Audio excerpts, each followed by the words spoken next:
On ouvre ce journal par la situation politique en Tunisie où depuis ce week-end, une vague d'arrestations a touché plusieurs personnalités, des politiques comme des hommes d'affaires. Tous sont accusés de complot contre la sûreté de l'État. Le Haut Commissariat des Nations Unies aux droits de l'homme dénonce l'aggravation de la répression en Tunisie.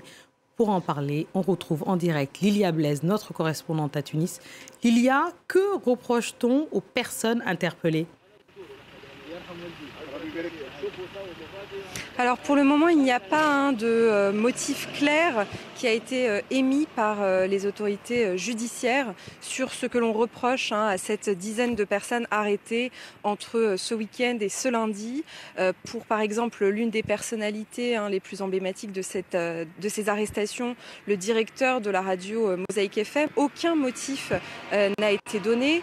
Pour d'autres, comme l'activiste politique Hayam Turki et un ancien dirigeant du parti islamiste Ennahda, on parle de complot contre la sûreté de l'État dans les médias tunisiens. Donc des accusations assez lourdes qui ont été confirmées en partie par le président de la République lui-même cet après-midi, alors qu'il donnait un entretien avec la ministre du Commerce sur l'augmentation des prix. Il a lui-même parlé de certains criminels concernés dans des complots contre la sécurité de l'État et a fait le lien entre ces arrestations et les réseaux de monopole et de corruption qui créent notamment les pénuries actuellement de certains produits alimentaires et pharmaceutiques dans le pays. Alors au sein de la société civile et des partis politiques, beaucoup critiquent cette vague d'arrestations, dénoncent la façon dont elles ont été faites, les vices de procédure, puisque certains avocats n'ont même pas pu accéder à leurs clients avant un certain temps. Et puis beaucoup dénoncent aussi une répression, selon leurs mots, notamment le syndicat des journalistes qui est monté au créneau, parlant de situations très dangereuses et de menaces pour la liberté de la presse et de l'expression.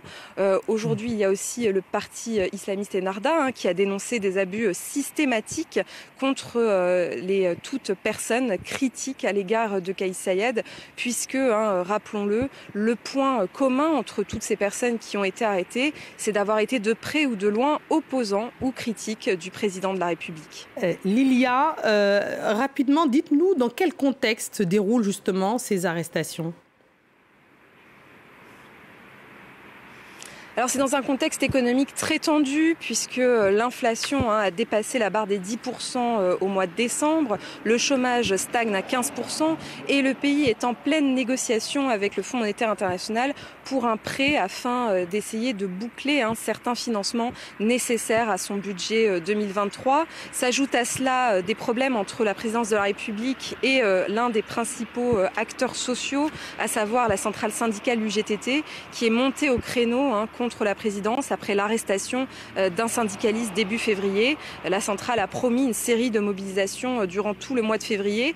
Donc un contexte politique très tendu qui s'ajoute également à un contexte économique assez tendu. Merci infiniment Lilia Blaise pour toutes ces explications depuis Tunis. Merci beaucoup.